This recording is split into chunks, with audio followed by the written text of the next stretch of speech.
All righty. Hey, Google, decrease that volume for me down to... Hey, Google, decrease volume to 45%. That's all right. That turned out fine. And welcome to a special edition of the Amputee podcast. I'm one half of the team here today, Mr. Q. Chef T is not a part of this interview today. She has some other business that she's tending to. And it's still early here, relatively, on the West Coast. Today, well, first of all, let me let you know that today's show is brought to you by Black Lotus jojoba oil. This is a moisturizing skin conditioner produced by yours truly on my own jojoba farm here in Southern California, the beautiful desert community of 29 Palms. This moisturizing oil can be used from head to foot and will help you release your shine, relieve dry hair, revitalize dry skin due to sun damage and aging. Very popular product here in Southern California. And you can always order it by going to blacklotusoil.com and order yours today. And also by Quander and Son Construction, Landscaping, and Logistics. Quander and Son. For all of your home construction and landscaping needs, call Quander and Son.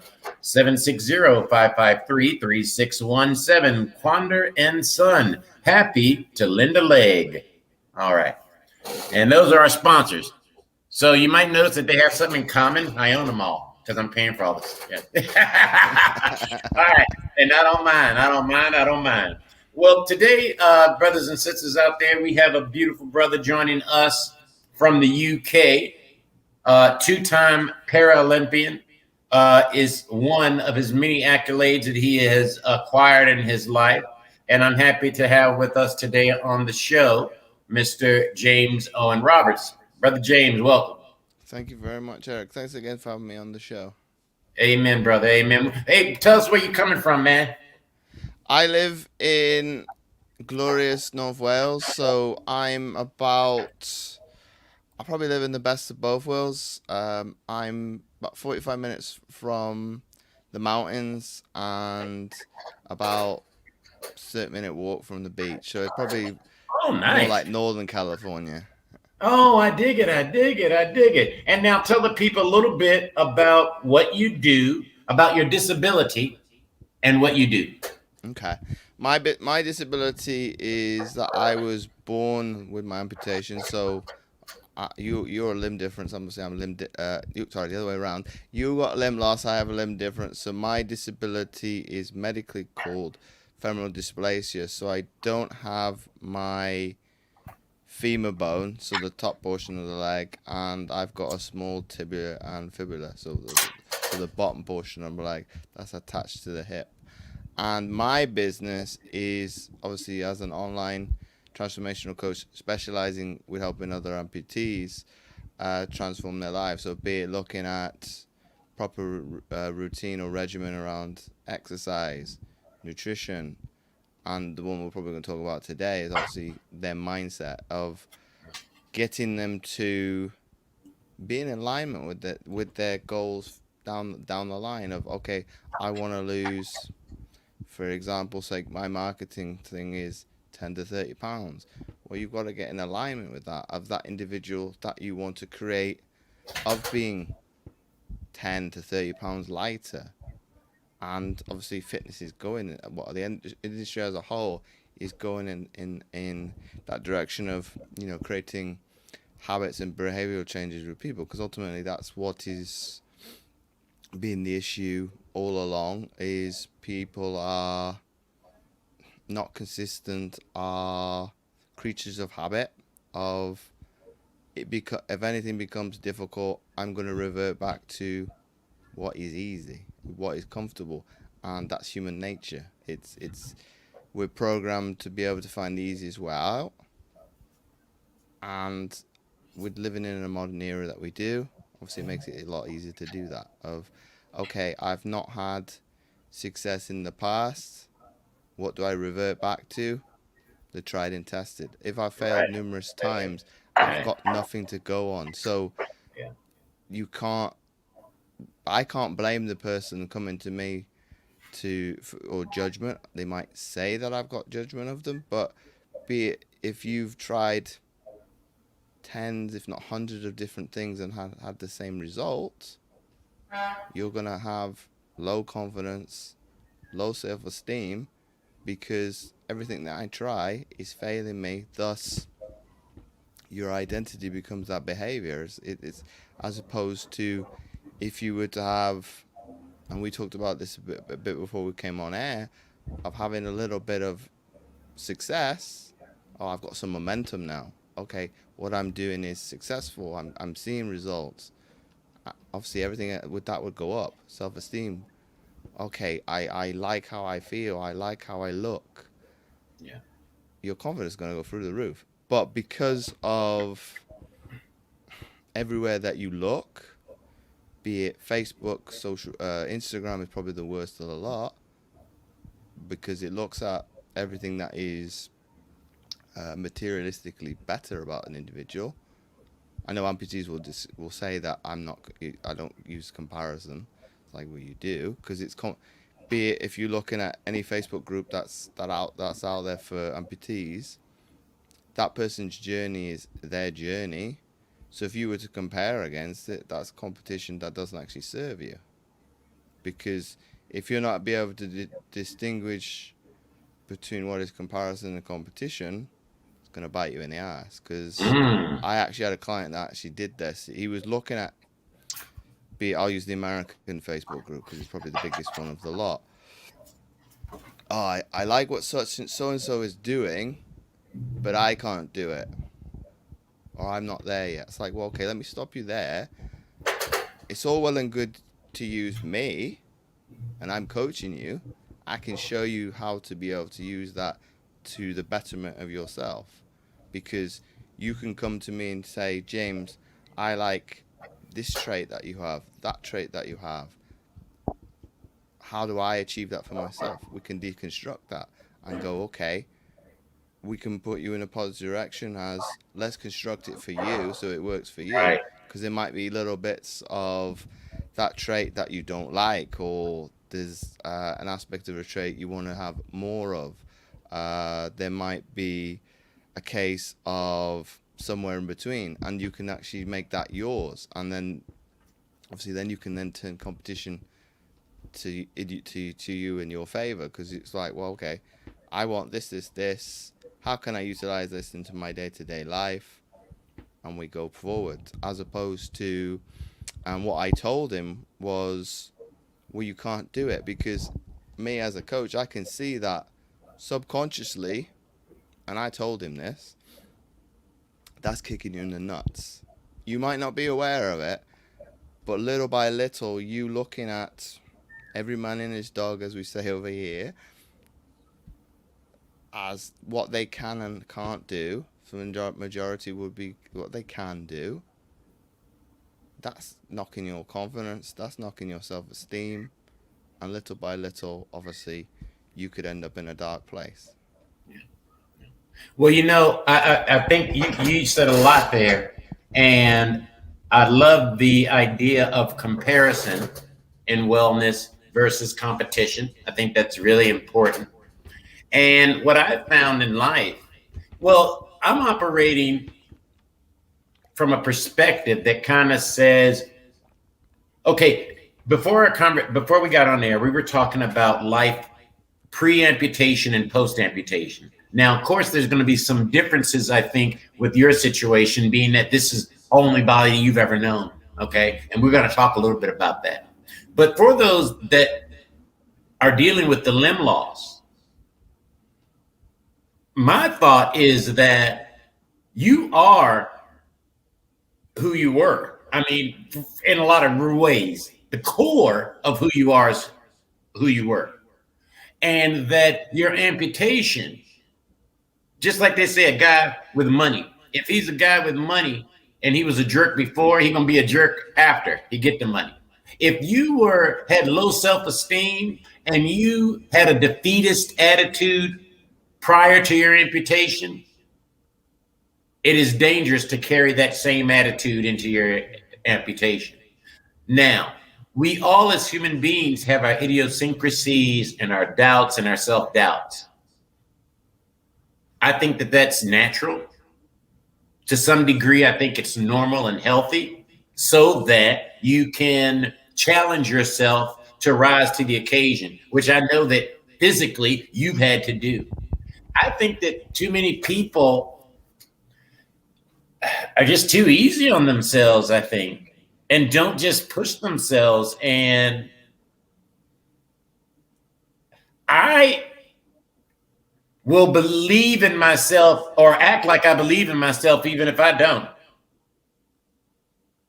And I will engage in behavior that demonstrates some belief in my ability, no matter where I'm at in the stage. I think that it's important to remain open, to receive new information, and to quickly adjust to your situation. But I just don't go into any situation in a many year where I'm going in thinking I'm losing. I don't know even how you do that.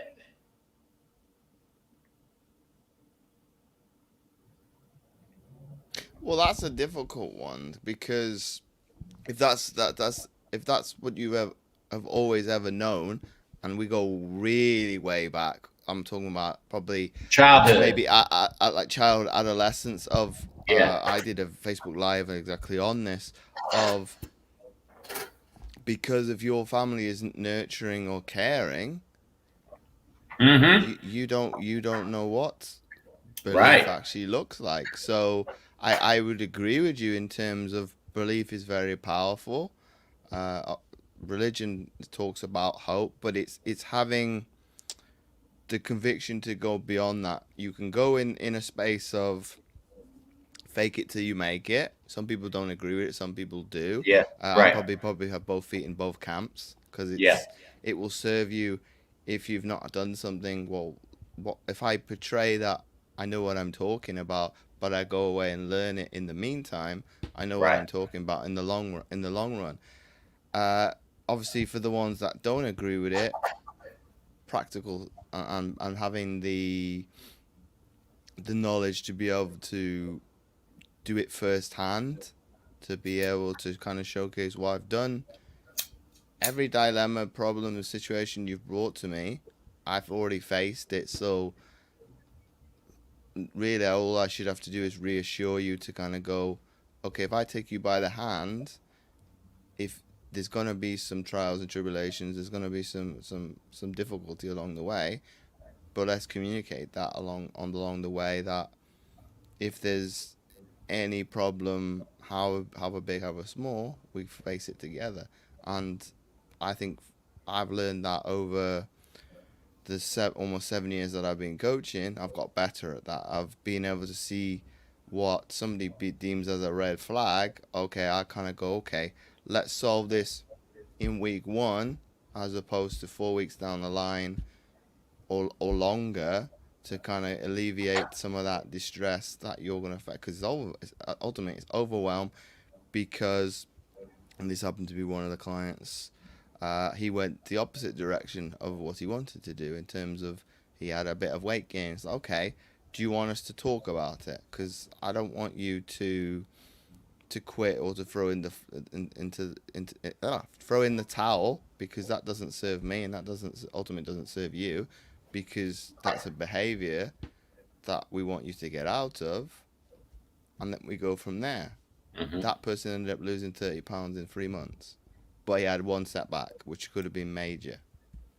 So it's trying to showcase to the individual of, and you'll probably like this, you've got two choices. You can be the victim or you can be the victor. Most people probably would want to be the victor and be victorious.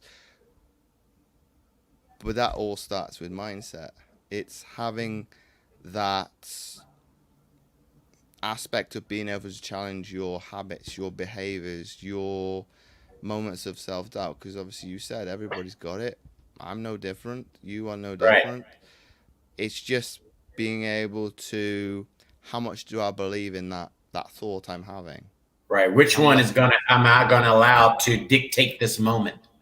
and obviously the big boys talk about this a lot. So Tony Robbins, of the aspect of, do you want to control your brain or do you want the brain to control you? It's a powerful thing, and you could argue in both camps as well. Breathing is probably the biggest one. It's Yeah. technically I don't have control of it as much as I think I do. It just happens. My heart beats without me having to control it. But from a mental perspective of controlling your thoughts, and sports people are very good at this.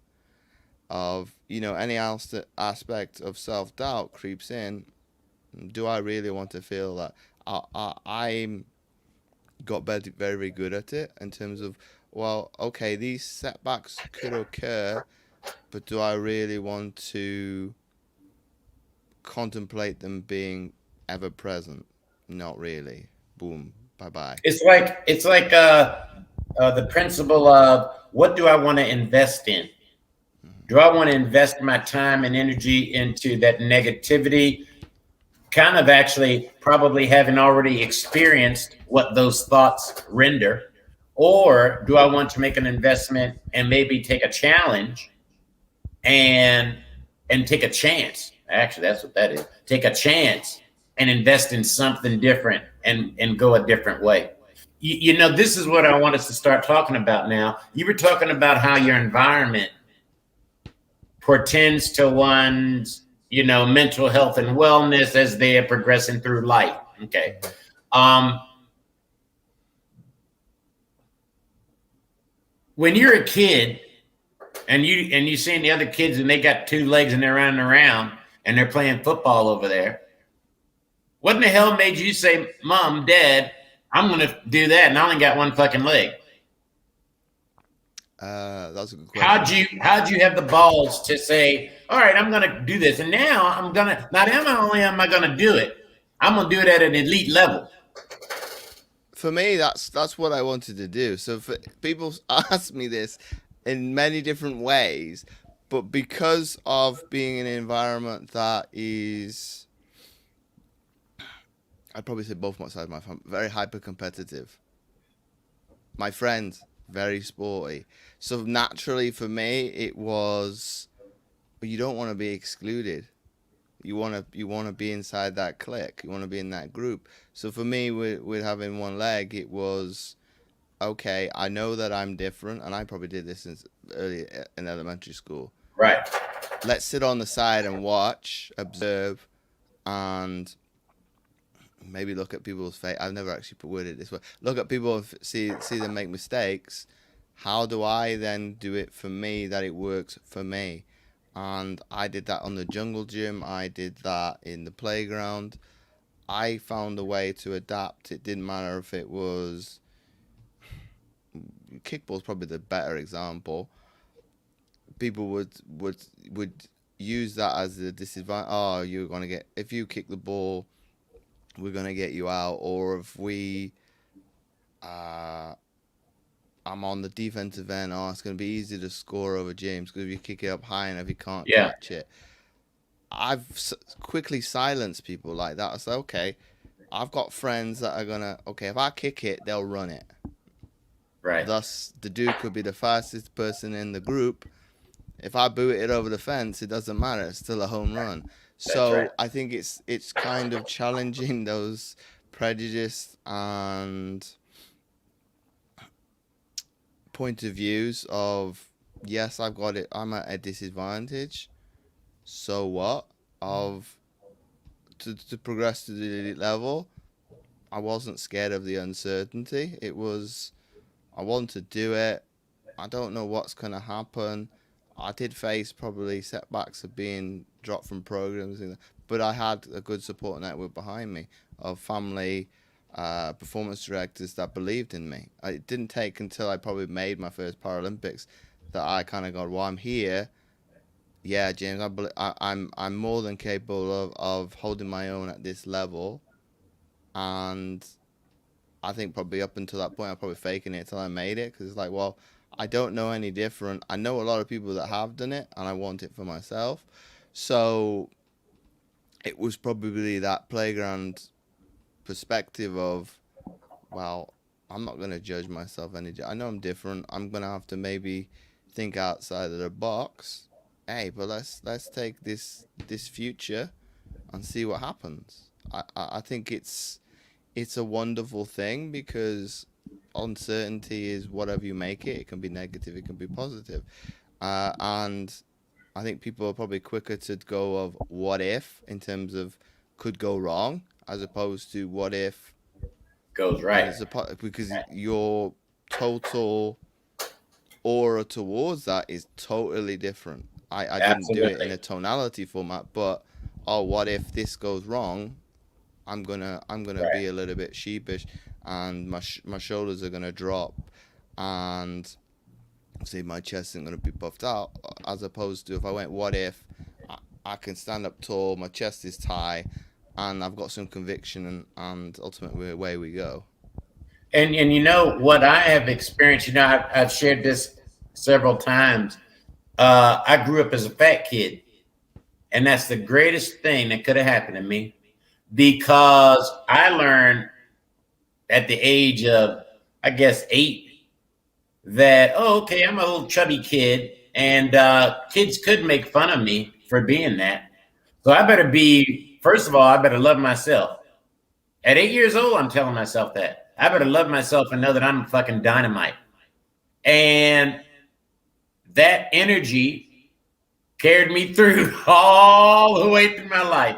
And so when any accomplishments career wise that I would go after and being that I was in show business, when I tell folks, oh, yeah, I want to be an actor, and here I am, a fat guy, people are saying, no, you can't do that. You can do that. Oh, yeah, I'm going to do it.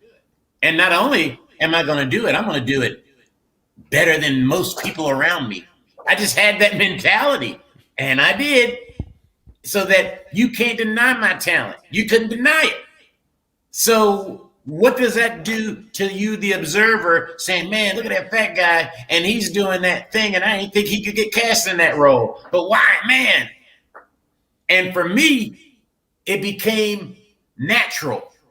It became where it was very odd if I didn't get cast as the lead. That was just odd to me. I'm like, oh wow, that didn't happen often. It just didn't happen. That's just what I expected. So I say that to say this. I think it is important that individuals, if you don't have it, it is obtainable.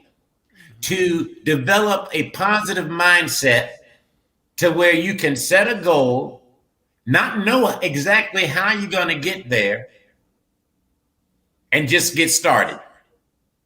Just get started every day doing a little bit towards that goal. I got a question. How old were you when you got your first prosthetic leg and you started running around? My first prosthetic was 6 months old. Oh, shit. So you always had a prosthetic leg growing up. You learned to Yep, walk on a prosthetic yep. leg. I've still got the picture of the first one. I've got a I smile beat from me. ear to ear. So for Yeah. me, that was probably monumentous because it's like, well, now I can walk maybe like the There's no best of it. stopping, right? There's no stopping you. Right. So I agree with what you said because ultimately self love is paramount because it's probably something that I've struggled with a little bit as an adult, but because How does that most manifest? How does that manifest we are the trying to struggle? appease, you're trying to appease other people. I'm trying to be externally liked, which is not great because it's like, well, why are you trying to seek validation from, be it Instagram and probably Facebook, probably the easy one to use, based upon somebody that you Yeah. don't really even know. Right. And how I've worked on that has kind of gone, well, be reading, talking with people that are more experienced when it comes to things like that. Well, what are you really scared of? Ultimately, I think most people don't like judgment, rejection. you name it. But is it really judgment from somebody else Or or is it from rejection inside? from? It's probably more internalized. So I agree. judgment for me is probably hard because I spent so long trying to live up to other people's expectations of me, be it in school, Hmm. of trying to prove because of the disability, of Wait, they being. expected you to what? What did you feel they expected from you? I had a high school teacher said I would amount to nothing, so I was trying to prove that person wrong from the Oh age yeah, of 15 years old. I did too. Um, Yeah, so it's on, and I've use that probably as coaching to kind of showcase to people. It's like what's not going to serve you going forward. right. As an adult, okay, it works in the sporting arena because it's useful, because it's fuel. It'll work in the entertainment sector because it's fuel. In your everyday life, that's quite negative in terms of, well, this person said that, this person said that. You go into a very hateful place because it's like, well, I'm going to show you. My mood completely changes when I talk about it. It's very um, resentful is probably a strong word, but hatred of the person. It goes into a very somber place. Versus if I was to go in the complete different direction and go, well, what do I want out of that scenario? What do I need to do to be content, to be happy, and to be joyous of my accolades? Shouldn't matter what that person said to me. It's obviously it's useful, but Yeah. I should be happy regardless of losing weight. I should be happy regardless of what job I've got, my disability. Most people I don't don't know about analyze that, why brother. they're I don't know happy. about that. I don't know about that, brother. I don't know about that. I think that if you think that a little bit too much, you might become complacent. That's what I think.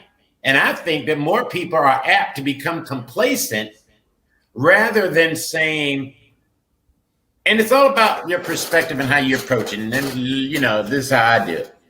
First of all, I feel like I'm a God walking the earth. That's just my thought. You ain't got to believe that. That's for any man to believe what the hell they want to believe. But in my philosophy, I'm a God walking the earth, here to manifest the love and power and glory of the Creator. If I ain't living my best life, I'm doing a disservice to my Creator. So I don't have time for mediocrity. I don't have time to just settle. Now, that doesn't mean that we should not take time to contemplate, strategize, and plan. But I believe that we must call upon ourselves to do more than what our minds are even capable of thinking right now. Because we don't know all of the treasures and glories that are before us and that have been given to us if we only have the courage to step out on faith, as some people say. Now, I believe that faith without good works are nothing.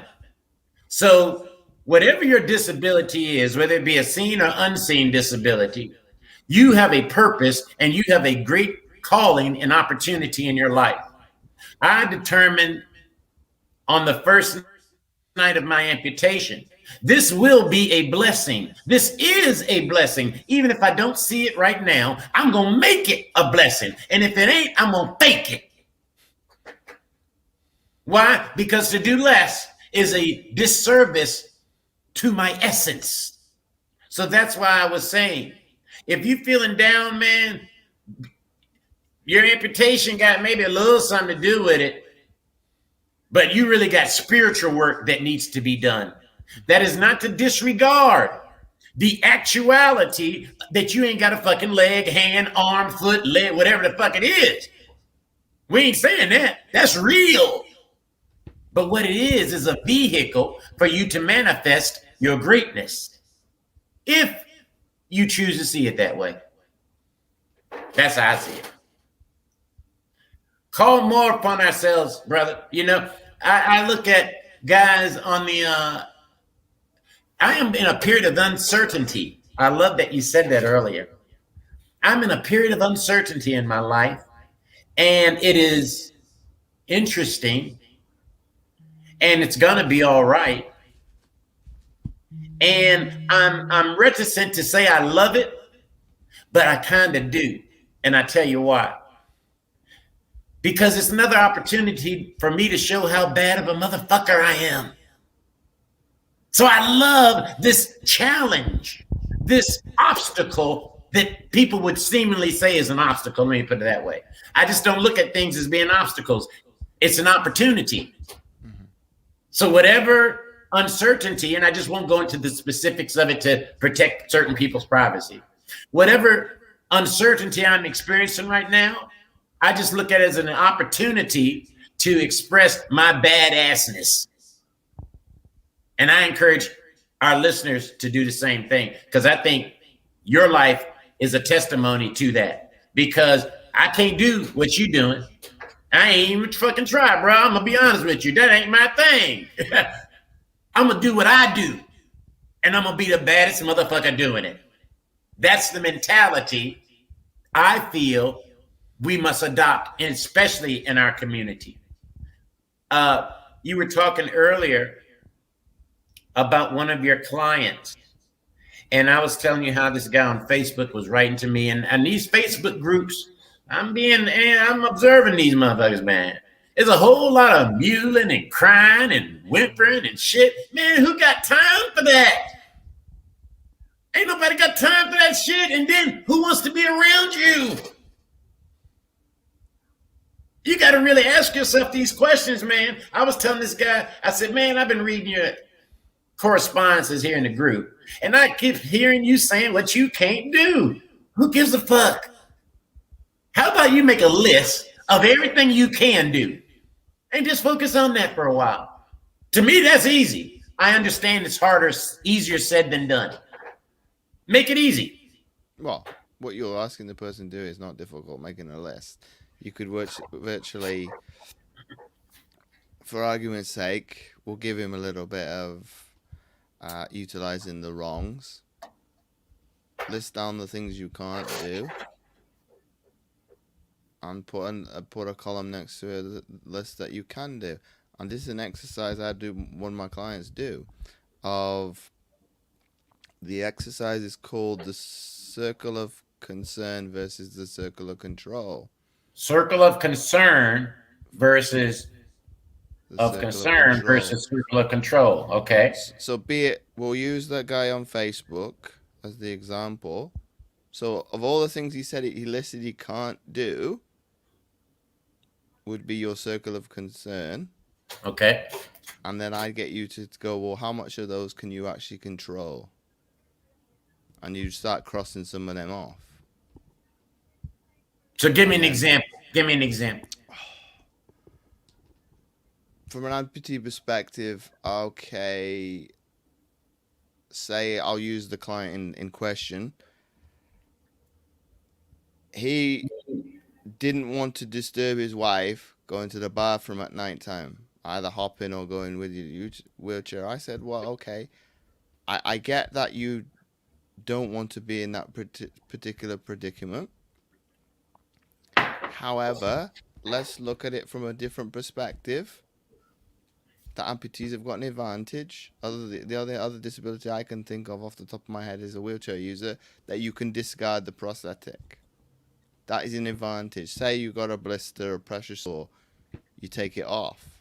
You go a couple of days to let it recover and recuperate.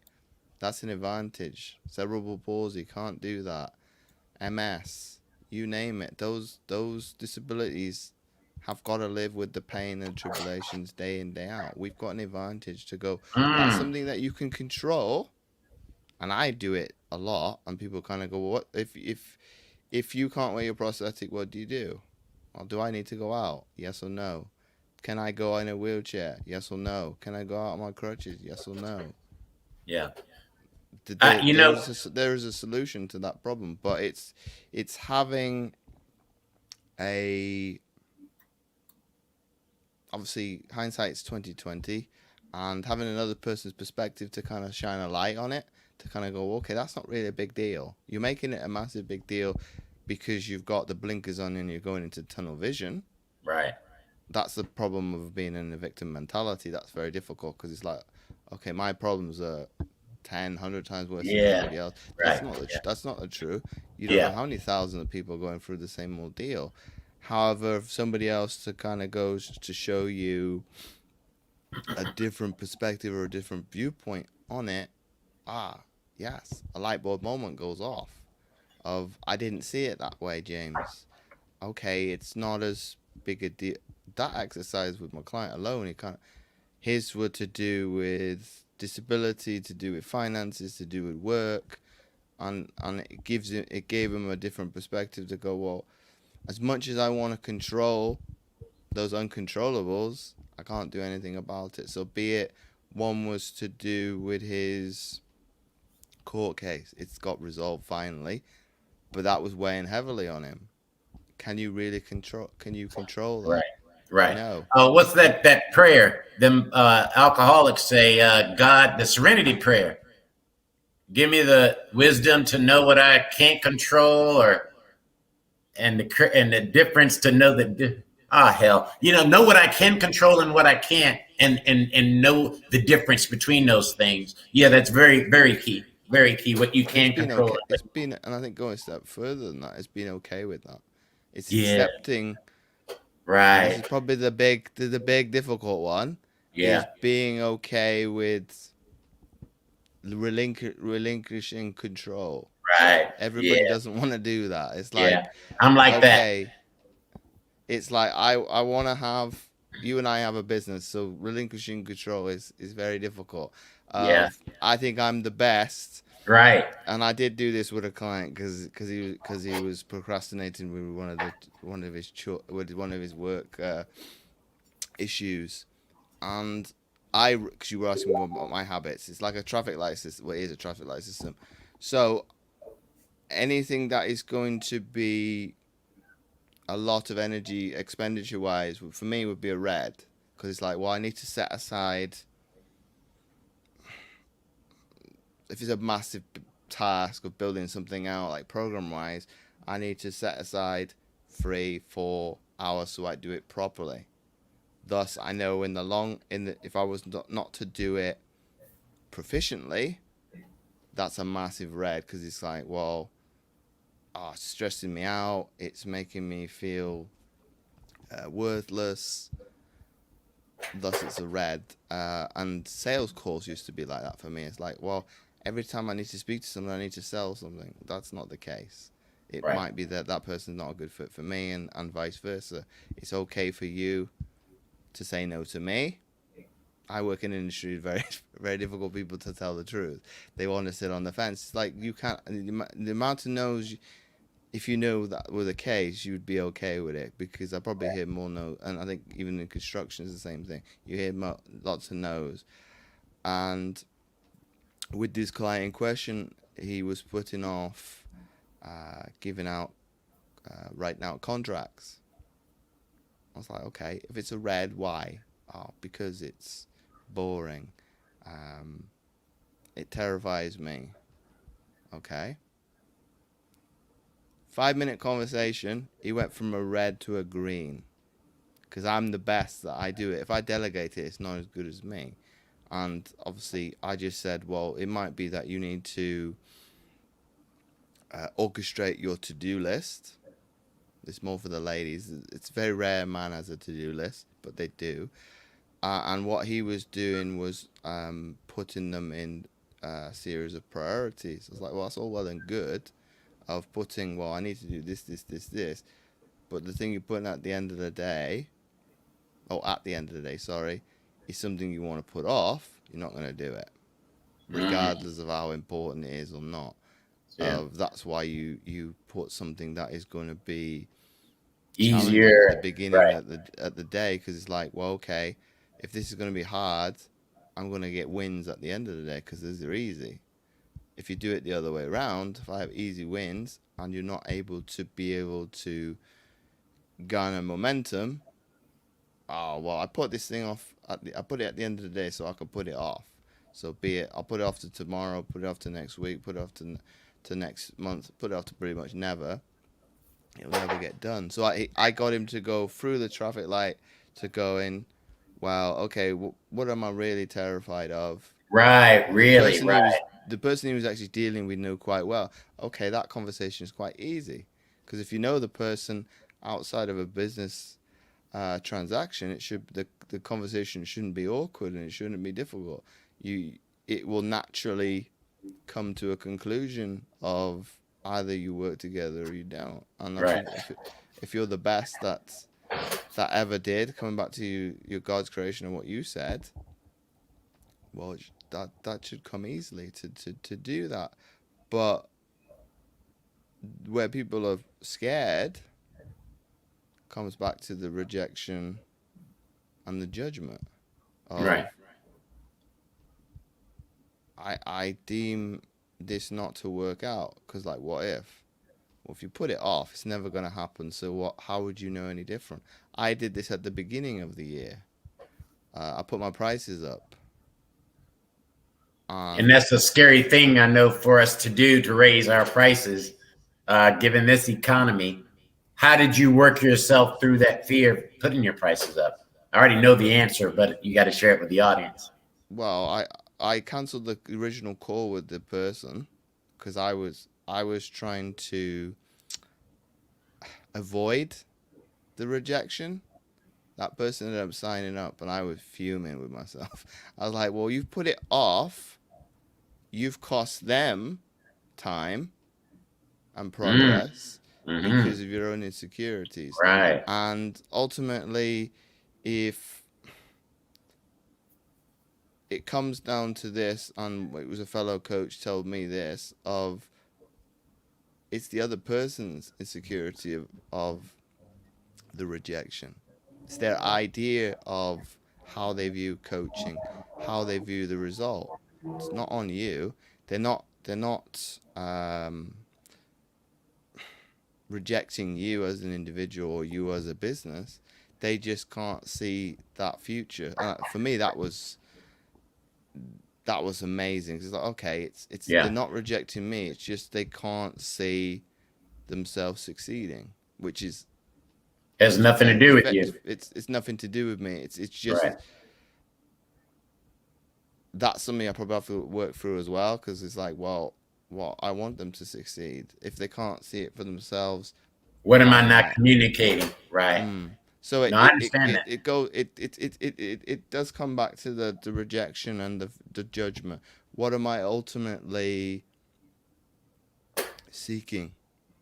Be it from you, the audience, the outside world, family, etc. And I was watching a piece of content by Gary Vee last week, and I used it because it was amazing. But I made it obviously relevant to the audience, because you and I have a business, so we've got our haters, be it on social media, you name it. We'll probably face it, because the bigger we get, the more adversity we're going to face, because ultimately the person is trolling or has nothing better to do. Yeah. And obviously that's the same with this audience watching. You're going to have Karen down the road, Slimming World, Weight Watchers. Oh, you only lost 1 pound this week. Yeah. So what? Unless you know them very, very well, what does their opinion matter? Yeah, they're insignificant. Obviously, you use the F word of. Yeah. So what? Such as say at 1125 said, James or Mr. Q, you guys, what you're doing is shit. Mm-hmm. Okay, I don't even know who you are. You're anonymous. You're hiding behind the username. And you could be hiding behind an IP address for all I know. Right. You haven't got the balls to use your real name and to say it to my face. Right. And to be authentic in it, and the stand to actually own it. Most Right. people can't do that and Right. I tell know. say what they say what they Right. think to an individual. I To know. family members, you probably should. Right. Versus the other end of the spectrum of going to he used mom or dad of I love you but fuck you, because Mhm. ultimately if you don't agree with what they have to say, I've had a family member say exact same thing, but that was, oh gosh, I'm about 15 years ago. Say I should have got a real job as opposed to being do my athletic career. I listened. I didn't say the F word to them, Yeah. but I You were listened to thinking it. what they had to Sure. say, Uh and huh. I just didn't agree. It's like, okay, I know you love me. I know you have my best intentions at heart, but I want to go in this direction, and eventually maybe we'll get a real job. But I was delaying the inevitable as long as I could. I didn't want to go into the job world. Sport is probably very much as, but when they saw the commitment, the dedication that went into it, And the no, you're blood, right. sweat, and tears. Yeah, James. Okay, your job is actually more difficult in some ways than Yes. just going to the office. Yes. And they asked me during the heights of the pandemic, I think last year, would you do it all over again? Yes. It's not even a negotiable for me. It's yes, I would do it all over again. I would probably change some things and go Right. and make a few different decisions along the way of okay, I chose to go left in that particular scenario. Let's see what happens if I go right. And if okay, I can't change. It's not as if we're talking about an alternative universe here, but I don't know what the outcome would be if I would have made a different decision. But I'd be quite happy to find out to Yeah. I'll say, be happy well, to find out. I was for the most part of those 10 years, I was very happy. I probably would go back and probably enjoy it a little bit more Yep. Me than I too. actually Yeah. did, and Yeah. soak it all up. And because Right. okay, I won't say lucky. I would say I was fortunate to have a long career, but I didn't enjoy it as much as I probably should have. I was Right. very fortunate to be in that position to be very good at a certain skill set, Yeah. and that would probably be the only thing that I would change. But for people watching this, it's coming back to what I said. It's being able to say it doesn't have to be consciously and verbally to another person of F you. It's okay. What you say I challenge. I don't agree with. It could be anything. It could Right. be to do with, okay, my coaching is more to do with weight loss predominantly. Okay, I put on a pound. Okay, so what? Depending on the time frame. Is it the first week? Is it the Sure. first month? Is Are we incrementally keeping on doing that? Is it a case of you don't have perseverance? Because I think this is a major one, consistency and perseverance, because we live in a world that is pretty much, I call it an Amazon world, but in terms of I buy something and I get it tomorrow. Goals don't work Yeah. like that. What they call that quick results. They want the quick result. You know, brother, at my highest weight, I was over 600 pounds. Wow. Yeah, when I was 27, I was about 620 pounds or so. I had to go down to the post office in Seattle, Washington, where I was living at the time, and weigh myself. And I was a radio DJ and I was doing a play at the time. And I woke up one morning in my apartment, and the night before, I had closed a play and I was driving the wrong way on the highway, on the 5 highway outside of Seattle, coming from a party. I had dropped acid. And I somehow made it home. Okay. Oh, I know how. A police pulled me over because I'm going the wrong way down the highway, middle of the fucking night. And police pulled me over. He looked in the car. He said, "You Prince Eric, aren't you?" "Yes, sir." "Hey, listen, man. I'm fucked up. I gotta get home." "Hey, man, my kids listen to you every day. Please, this will ruin my career." He said, "Follow me. I'm gonna take you on home, sir." He take me home. Next morning, I wake up. My car is teetering about the nose about to fall into a ditch that was in the back of my yard. I had driven the car into the yard and it gone face, nose dive into the ditch. Who knows? I didn't recall it. But in the morning when I wake up, there's a woman with red cowboy boots. I'll never forget it as long as I live. Didn't know who this woman was. Naked as a jaybird, except for them red cowboy boots in my bed. I get up, butt naked, 600 pounds, man. I go to the bathroom and I say, "Oh, you're going to die if you don't stop. And if you don't change your life today, you're going to die." I walked out my bathroom. My roommate, Lewis Barkin, was sitting in the living room eating a bowl of cereal. I say, now Lou had known me since I was 18 years old. We went through all of college together in Virginia, moved to Seattle together, but best buds. I say, "Lou, this is my last day as a fat guy." And he's eating his cereal. "Okay, yeah, you'd have said that before."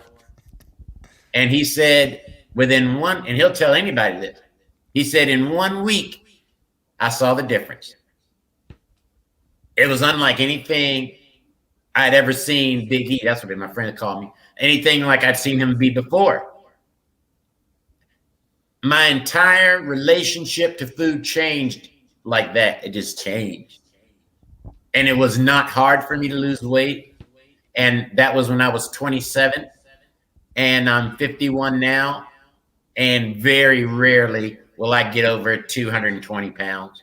If maybe in the wintertime I'll hit 225, but 220 is my fighting weight, 219. And to me, it's all about mindset. It's all about understand. This is what I was talking about here. You were touching on it. It's about being real with who you are and what you want. Now, me, I'm the kind of motherfucker, I love myself, man. The bad parts too, I love it. Because the bad parts are opportunities for you to change, for you to reconsider and take those lemons and make it lemonade. You got to love every part of yourself, even the parts that ain't so good. And especially those parts. I say embrace them and nurture them. I don't say hold on to them, because in that embrace and in that nurturing, they're going to transform. Hopefully, they will transform to your betterment. I believe that is impossible if you go into it with that thought. Whatever I don't like about myself, I'm going to embrace it, identify it, call it out, and I have the power to change that. I think that more people maybe ought to do that more often in their life.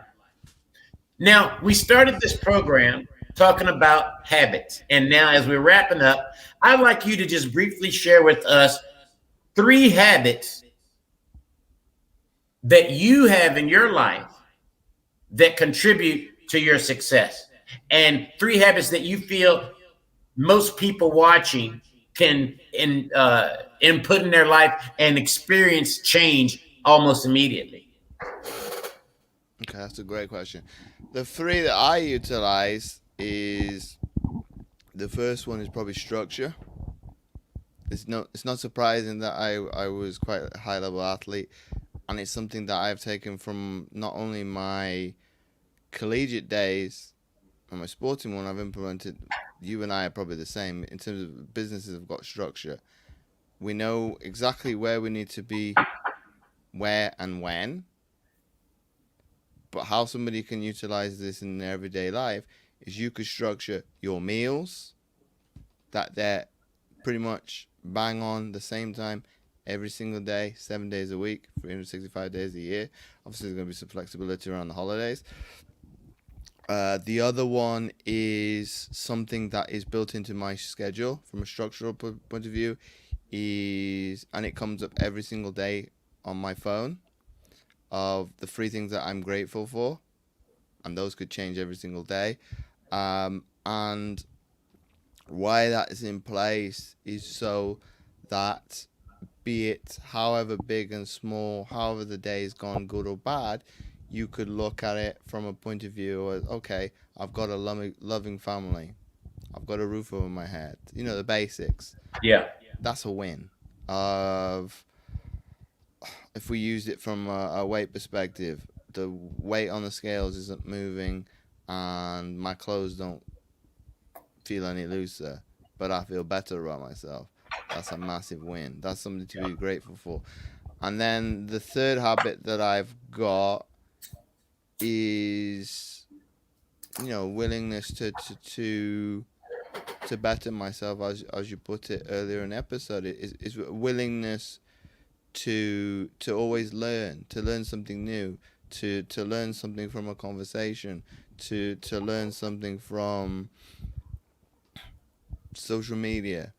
TikTok's probably an easy way of doing it. Yes, it's an entertainment platform, but there is a lot of information that you and I share on Facebook. Not all the time, but say at least once or twice, if not 3 times a week, on my story. But if people actually sat there and took it all in, I'm giving you a lot of momentum, because I'm not sharing that for the sake of it. I'm sharing that because I found that useful and I've saved it. So thus, if you were looking to make massive changes, just listen to the pieces of content like that. It could be Tony Robbins, it could be Gary Vee, it could be Eric Thomas, the hip hop preacher. It could be listening to you or I, but taking a little nugget and running with it over the long run is going to be massive. Because if you implement that day in, day out, okay, you're not going to see immediate success, but other people will. Say a week, a month down the line of, okay, Eric, you've changed. James, you've changed. But because you're living it day in, day out, right, you don't see those changes of, I think from a habitual perspective, I was challenged months ago of improving my communication skill. Okay, that is criticism. Some people wouldn't be able to take that very well as, okay, you saying I can't communicate properly. I took that as a challenge. Well, okay, if I'm not communicating I'm not communicating well, could I not get better at it? It's a skill. It's an art form. And what can I do? Right. What can I do to be more concise? What can I do to get to the point quicker? What can I do to make you feel emotionally invested, emotionally connected? If I can do all those things, which you're probably better than me because you worked in entertainment, right, thus the person's going to have an emotional response to it. Yeah. Be it, I don't know, could be laughter, it could be anger, it could be sadness, you name it. You've got me into a state of, I'm totally invested to what I'm watching, thus I'm going to keep watching it. But that's a skill set. Right. And it's implementing one habit on top of another, on top of another. And the better you get at doing this, is pretty much easy. Nobody thinks about brushing their teeth. It's a habit. It's a behavior. Yeah. Because if you didn't do it, people would stigmatize you for it. If you didn't bathe, you would get stigma. But those are habits. These are behaviors that are instilled from when you were a child. Right. Of, you need to brush your teeth in the morning, you need to brush your teeth at night. Oh, okay, there's maybe people do brush their teeth in the afternoon. There's people that floss, etc. They're gonna go a little bit more beyond what is socially acceptable. But those are habits. You don't think about it. Right. Making your bed. I love it. You say structure, gratitude, and a willingness to be better. Those are excellent points. I think that they're the same as how I look at it. I consider, you say structure, I say discipline, and I look at the universe. God is discipline. The sun rises and set every damn day, man. That's discipline. That God telling us there's a structure to this shit. This planets, they stay in their uh, orbits, right? That's structure. That's discipline. That's order. So as human beings, we got to have that same commitment to having discipline in our lives. I suck at it. I have to challenge myself every day to get a little bit better, a little bit better. And I do see benefits when I get that mind right and I commit myself to structure. It's okay with that. My business coach, he openly admitted that himself the other week to well, technically his clients, so me Yeah. and my peers. I was surprised. He said he took 5 years to get more organized. I'm thinking Right. you were in the military, so why didn't you have? I'm not saying I'm perfect. It's taken me, what am I, 35 now? I wasn't very good at when I left high school. Yes, everybody had structure when we were in schooling, because you got to go to school at this time and you finish at that time, and there's no obviously if you didn't comply to the rules, you might not be there, but everybody that was obedient is going to be there, and they're going to be invested to learning. Right. And for that period of time. That's for right. that period of time. But I think when we leave school, and this is the problem, I don't need to learn anymore. It's like, well, why? But this is where you get into that predicament that we talked about early on, of the victim versus the victor. If you stop learning, and I can hold my hand up, and I did do this. Once I left tertiary education and I left college, I don't need to do. I don't need to. I've done 25, not 25 years, to about 20 years of schooling. That's enough. I don't need to learn anymore. I'm just going to go out there and execute. Sports teaching you something every single day, because I know. You've either got to get better or they're going to ditch you. Cut. Yeah, right. Simple as that. It's cutthroat, right. But you quickly learn to come in line. And I was probably 15, 16 years old. So for me, when I look at it, probably 20 years to now on, there's no surprise that I was very meticulous to want to improve this, because if I can get good at being structured or disciplined, everything's pretty easy. Because it's, if there's a due deadline,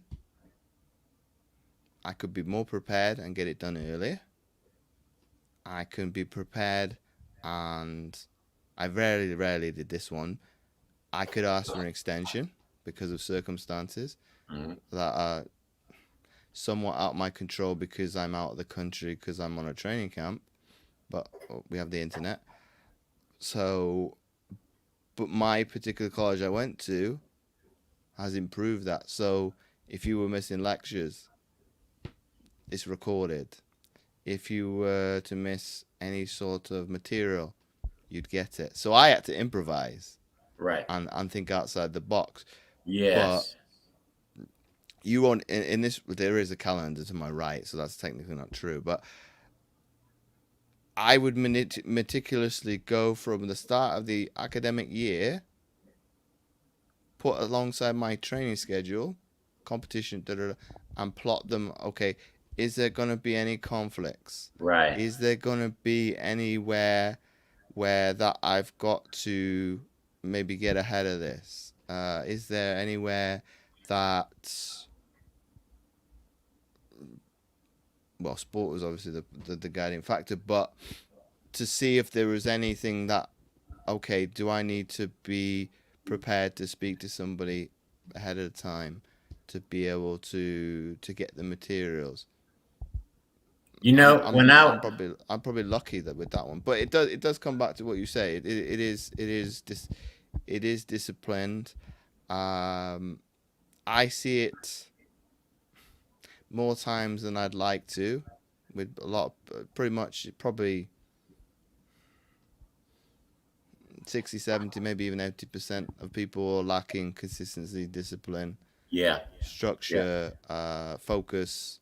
They say it's motivation or willpower. It's like, well, that's a little bit BS, because it's like, well, motivation, what does that mean?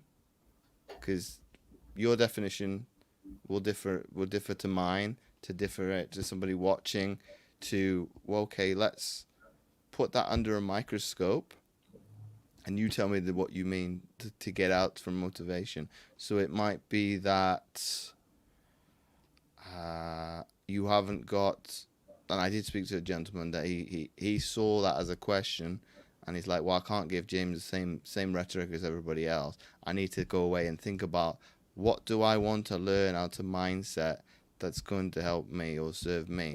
So he came back with something deep. It's like, I want to be able to have a better understanding of self-awareness. That's deep.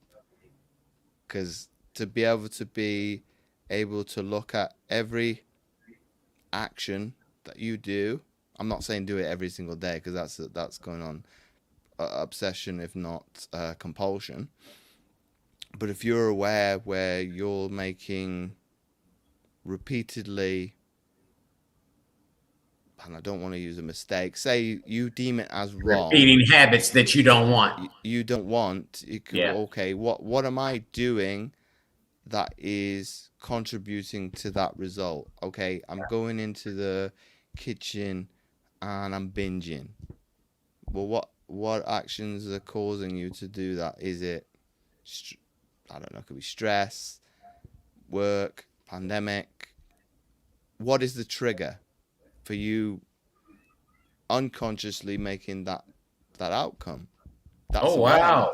May I share this? Yesterday, I was in the grocery store, and actors, or I contributed to my history as being an actor, my body awareness and knowing like what my body is and what it's doing in spaces. I'm just very conscious and aware of it. At any rate, I felt so wonderful because I was walking through the aisle and I wanted something sweet, and I walked through the cookie aisle. You know, man, I couldn't even look at them damn cookies, because I'll get in the habit where I want a cookie every once in a blue moon. And I got some cookies in the refrigerator I've been meaning to cook for about a week, and I ain't got to it yet, but I'll get to it. Anyway, the power that I felt of having the ability to just walk past those cookies and even not having an interest in looking at them cookies. It took years for me to do that, for me to have that ability to understand them cookies. If I'm in this period of uncertainty, those cookies ain't gonna do shit to contribute to it, at least not long term, and give me the results that I want. That's the thing. You already know what going to eat them cookies going to do to you as far as weight loss goes in your realm. Okay, I do want to say this before we start to wrap up. Habit. You say gratitude. I say prayerful. Be prayerful and take time to acknowledge the blessings in your life. That same thing as you're saying. Express your gratitude. Express. That's what I was listening to hear from you.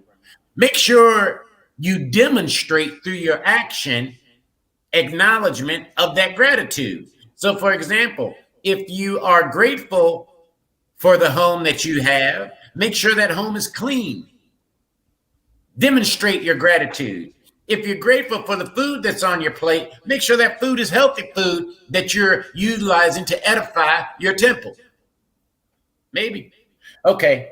You said a willingness to be better. In the words of Daisuke Ikeda, leader of the Soka Gakkai International Organization, that's a Buddhist organization. I was a member of Buddha. I studied Buddhism for about 20 years. Have a seeking spirit is what he would say. Have a seeking spirit. Always know. You see, I tell my wife this all the time. If I was in a room with Elon Musk, I'm going to shut the hell up and just listen. because he's much smarter than me. And I ain't got no problem with that. Because I know shit that he don't know. But he knows a lot of shit that I don't know. And I just want to listen and take it in. And then I might go off and read a little bit and see if I can enhance it and put it in words and knowledge that I can understand. And if I choose to repeat those things, I'll be doing so through my language, you see. But having that seeking spirit is very important. No matter how old you are, which is what I'm experiencing at 51, recognizing that my road is still fairly long. I got a ways ahead of me. Anything can happen, but I'm open to learning and I'm open to being better than I was yesterday. I'm open to being better in the next hour than I was in this hour. So that's kind of how I think about it. Those are just 3 habits from each of us, audience, that you can implement into your life. And I believe, now you were talking a little bit also about scrutinizing your actions as you go out throughout the day and how that can become daunting and heavy on one. That is true. Again, it contributes back to the spirit in which one does that. I am in the frame of mind where I'm walking in constant prayer. I'm constantly trying to increase my awareness that my thoughts, my actions, my speech affect the universe. So if I truly take on that responsibility, then the question becomes, what energy do you want to put out there into the universe? Because what you put out, what you're going to get back. Amen. All right. Brother, there's a lot more we got to talk about. Shit, man, we ain't even get into. I know it's hard as hell on you brothers over there in that UK, man. My brother lives over there in Denmark, and he tells me, whew, it's hard being a black man over there. But he's making it, and so I want to talk to you about that some other time in the politics of being a black man over in the UK and what's going over there in Wales. How you getting along over there?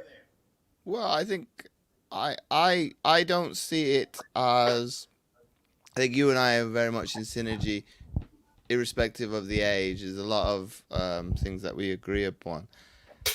I don't look at things in victim mentality. It doesn't matter if it's disability, race, of, okay, if the news wants to go in one direction, hey, I don't agree with it. Of, you want to make me challenge another individual, I'll do it in a how would I describe it? I'm gonna go about it in the right way. It doesn't matter if it's financial, ethically, morally. I'm gonna do it according to my values of helping the amputees. I faced early doors a lot of stigma from other people. It's like, oh, you're trying to make money out of amputees. Like, no. I'm feeling. I'd be like, yes, I am. Why wouldn't I? No, but as in, where I'm gonna go from this is, I'm filling a gap in the market because, for whatever reason, this is the wrong aspect from the industry. Is the amputee community is underserved. I agree. Everywhere you look, I've got an advantage because I've got the knowledge, so I can adapt things quite easily. That's not the case for every individual. There's people that may have never exercised a day in their life before the amputation. Thus, for them, it's total unknown. I'm stepping in. Not only am I at a disadvantage, this stuff is alien to me in the first place. So it's not nice hearing other amputees say, well, this aspect of the industry has let me down. They've made barriers for me. It's like, well, I'd probably go a step further of utilizing, the race or the disability to my advantage. It's going to. That's what I do. Yeah. To kind of go, well, if you're going to close the door in my face, I'm going to go create another one. Right. I'm going to find, if you shut the front door, I'm going to go in through the back. Right. That's why I don't believe in racism and stuff like that. I don't really believe in that stuff because I just never experienced it before. I haven't. And if I did, I wouldn't know it. I wouldn't know because I don't really care. there's always gonna this is an argument we probably both agree with. There's always gonna be prejudice.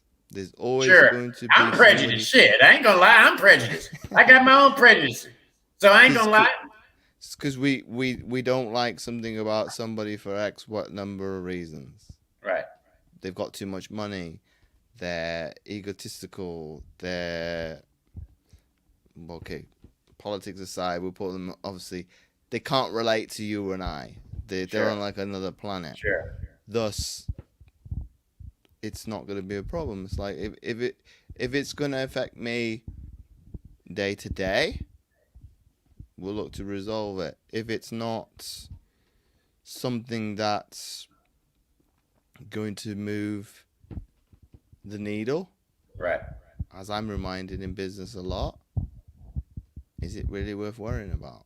Exactly. If it's not going to move the needle progressively, and this is the audience can use this, what's the point worrying about it? Because if it's going to put you in a state of going the opposite direction, which you don't want, or a lot of people tell me of, well, I want to get rid of my negative critic inside me.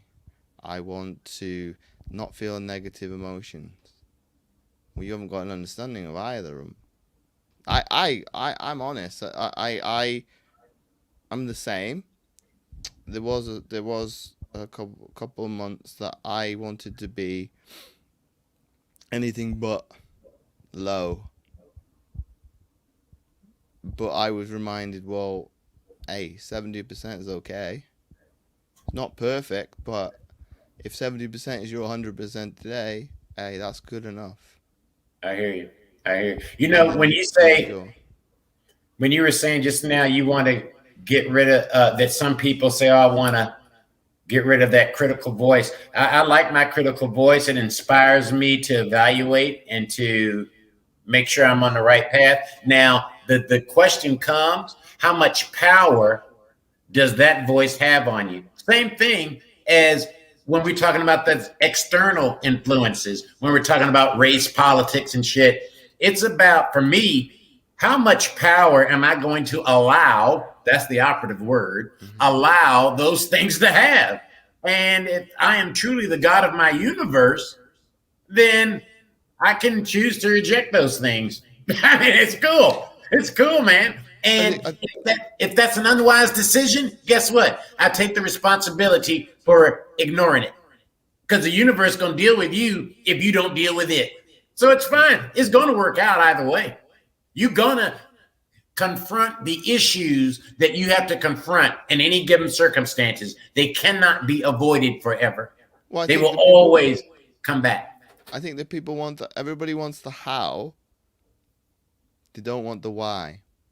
And the why is obviously a massive proponent to why. it. If you don't understand why these things keep happening, it doesn't matter if you got the answer, because I'm probably one of the best at doing this. If anybody will ask me a question, I can give you a rational answer to the problem. I might touch upon the problem for an instance, but I give you a solution so you'll run with it.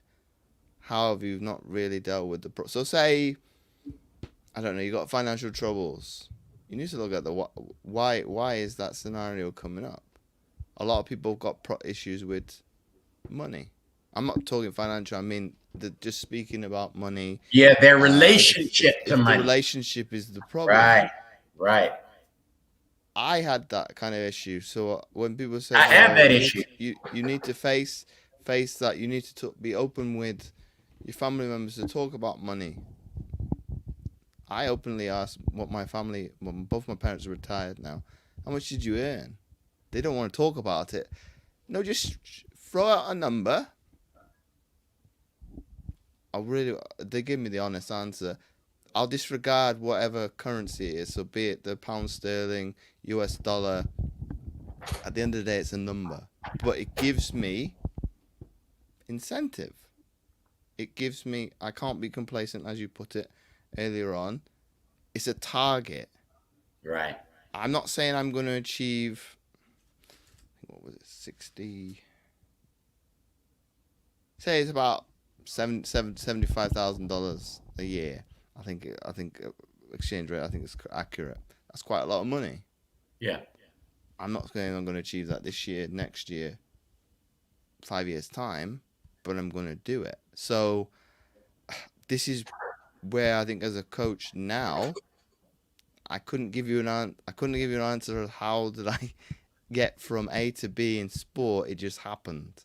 It Right. was I climbed the each rung of the ladder bit by bit. Okay, this is my goal. Okay, I've achieved that. I want the next one.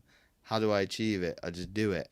Whereas when it comes to financial, it's quite easy because you backwards engineer the stuff of if I want to earn X amount of money, how much do I need to charge? How many people do I need to have? That's right. It's not. Whereas when it comes to maybe I'll put health and fitness to the side. Mental things, that's very challenging because it's not measurable. Yeah, you can't. They're not tangible you necessarily. can't unless it's got something that is in the here and now and is something Right. that you can touch.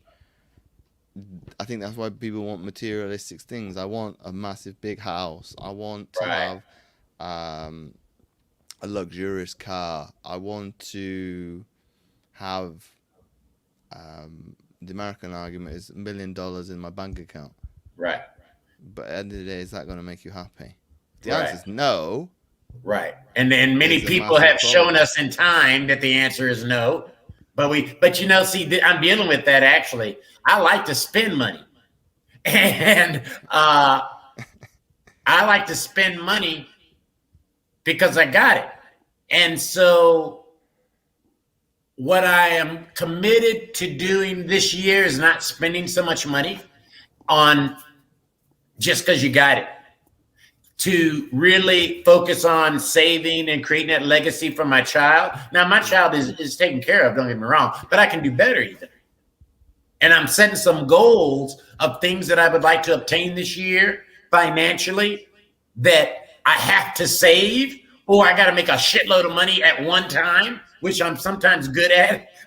And that ain't always good. It's better to I'm learning, oh man, Eric, that's what I call myself. Everybody else call me Mr. Q. I call myself Eric.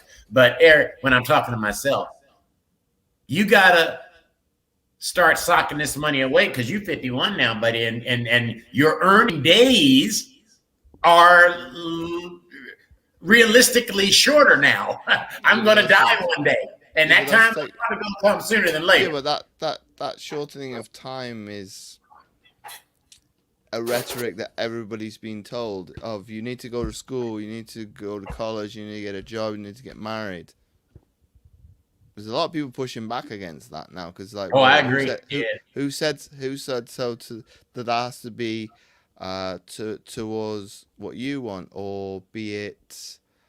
If I was to use my example, I've not followed my either parents. Okay, my mother worked for a military organization. My dad was. I don't sound like it, but my dad's was in the U.S. Air Force as an American. I've not followed either. They're very, very happy that I haven't. Yeah. Gone into the military. Right. But everybody I graduated with in high school, there's more than 50% that are in the military, have a military career, because that's what we've known. Thus, I won't say it's secure. It's good one to do because then you can use the military to get an education, etc. Right. That's probably why Mr. Q of why I went into sport. This is my legacy of the lineage of my mother's side of family is probably about over 100 years of military service. How can I go to do something that's going to be on par? Right. Go to represent my country in a different way. And we were talking about it the other day of my legacy is pretty good because I've got internet to back it. Right. My grandchildren, great grandchildren. James Roberts did this. Right. I don't necessarily have to go in the same direction, but look what he achieved. That's in 30 years. And okay, it's fun talking to the able-bodied community because they see my life as a very accomplishment of adversity. It's like, no, I could speak to any amputee person in the world. They face adversity on Right. the daily. On the daily. It's just that I've got a platform. Right. To be able to go, well, I did this. So what? It's not a big deal. And I think the best thing I've seen on social media to date, Mike Tyson, all his accolades, all his belts, garbage. They don't mean anything now. It's what I wanted to do at that particular time. Right. Is the Holy Grail. Right. Okay, I've got a picture behind me with one of the games. It meant the world for me at that particular time. That moment. Right. But is it important now?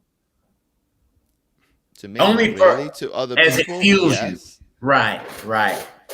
But it is an asset that I can go back into and go, right. Okay, you've got some skill sets that people want. And I've actually had clients say, I want to be just like you, James. Like, no, I don't want another James walking around on this planet. Right. I don't want a carbon copy myself. I get that you want the things that I've got. I worked hard to get some of those skill sets, and I probably learned a lot. I think my family circumstances have helped. Very stubborn. Have faced a lot of adversity as well. Thus, you could put it, I was thrown in the deep end, thrown to the wolves. Yeah. You got two choices. You sink or survive or die. You fight or die. So that's right. It is fight or flight mentality, and everybody's got that. Right. But which one are you going to? Which one do you want to cultivate? You could say competition is nurtured or it's learned behavior. Either one will work. I've got half brother, half sister, both older than me. They didn't live with me. I'm probably hyper competitive with them now as an adult. Mm-hmm. But that's probably that's probably my own little things, but I probably wouldn't talk about. But when my dad says to me that you're the better child at 35 and my sister's in her 40s, my brother's in his 50s, that makes me feel amazing, because it's like, well, I'm the youngest. That shouldn't be the case. I should be the unresponsible one. I should be the undisciplined one. I should be, I'm an adult, but I should be. Yeah. But that's probably where I've held standards of myself. You could say bars. You could put, as in, what expectation am I going to put on myself, regardless of external stuff? As what is my bare minimum? My bare minimum. It would be lot higher than mediocre. Right, a lot higher than right. I don't. And a lot of people got low bare minimums, brother. We see it all the time. But then, when you create that, that's going to people you hang around with. Mm-hmm. Yep. Your network is your net worth. That's what they say. It's not. You want to be the stupidest person in the room. That's right. That's what I always say. I'd rather be in a position where I'm soaking in knowledge than dispense it. I don't know shit. I don't know shit. I barely know my damn self. But that's But that's challenging for people to accept, because if you're not in a position of growth and you were very much fixed on what you think, what you believe, what you do. Bad place if I say you need to be the stupidest person in the room, you're going to challenge me as, well, that's wrong. I want to be the smartest person in the room. But when it comes to wealth, it'd be the other way around, because you're going to learn from those. Well, if I'm making 10 grand, I want to be in the room with people making 50, 100 grand, because they'll tell you how to do it. Right. If you're with people that are making 10 grand. Right. Okay, I already know that. Thus, but that's you evolving as an individual. There's Yeah. marketing all over the place Yeah, of, and the this quick fixes. we got 1 minute left in the show. I just really want to you to quickly tell our audience what's next for you, brother James. What's next for you? Oh, I hate these questions. Really, really hate what. I think What the do you? sky's the limit. I've Yeah. done. For me, the next thing that I wanted to achieve after I was retired was to do a TEDx talk. I've managed to do that. It took a little bit longer than I wanted to do and I expected, but that was more of, well, what can I do to fill the void? Mm-hmm. And I think talking to other athletes for my podcast, it's kind of showcased that, okay, it's all well and good. You've done one. I've probably asked, when are you going to do a TED talk? It's like, oof, that's a bit more of a challenge to do that. Hey, it's not scary, but why not? Because then that's obviously going to California and speaking in front of an audience. Right. Right. That doesn't scare me. It probably excites me a little bit, but my next thing that on the cards is helping this year, probably more than 100 amputees this month. This year, not this month. This year, if I can exceed that, great. If we smash that target out the ballpark, amazing. That affects their families, their kids. That's going to be a lot more than 100 people that transform their That's lives. right. So that's Right. probably the goal of this year. If I can help 100 individuals, Mhm. that's good going. If we double That's that, all right. great. If we exceed it, obviously then I got to push the boundary out again next year. There you go. And That's and, right. and so it's an evolutionary process. It's being able to be, on the one hand, satisfied, but always striving to obviously to push the boundaries of what's possible. Because ultimately, at the end of the day, you are the obstacle. Nobody else. It doesn't matter Amen. what it is. That's right. It could be the disability. It could be you're out of work. It could be your boss. At the end of the day, it doesn't matter. It's you've got the problem. You've got to resolve it. It's got to be able to push through your definition of the financial, of, are you happy being on disability? Do you want to go back to work? Right. What can I earn? Because I Mm-hmm. think we live in an age where you could probably earn as much as you want. You're willing to work, You're willing to work. Yeah. because that's the end of the day. That's all it is. Is there's different streams of ways in which you can do that. Your obstacle with the workplace, how much of that can you control? Come back to what I said earlier on. Obviously, everybody's gonna you and I work, so we are the boss. So I can't really hate myself, because it'd be counterproductive. Going back to the internal dialogue, because if I hate myself, I hate James, Right. not James the CEO, not James the employee. I hate James. So it's having that inner dialogue with yourself to be able to be, what am I gonna get out from that conversation? Right. If my boss When I have irritates those, me, uh-huh. if my boss irritates me, and this is something I've done myself, when I've got irritated with where the lead or the customers not made the decision that I would have liked, or the right answer in terms of, for me and Yeah, their for you. health. Right. Yeah, but why didn't you communicate better, James? You're getting frustrated. That's the result. You're getting angry. But what could you have done differently to have a different outcome? I can't control whatever you do, Right. as best as I would like to. Yep. Obviously, we don't live in the Matrix, Right. and things of that nature. I can't give you a shot of something and make you change your whole personality just because I say so. We don't live in a world like that. well, hopefully never. So I can't manipulate you to make a decision. I can't strong arm you. I can't headlock you and say, Mr. Q, I know you want to get healthy. The decision you've come to is the wrong one. Come under here and we're going to take you over there, because you're going to resist. So instead of getting to that state or emotion, because they're emotions at the end of the day, right, they don't mean anything. It's just a right. reaction to There you go. to circumstances. Let it go. Yep.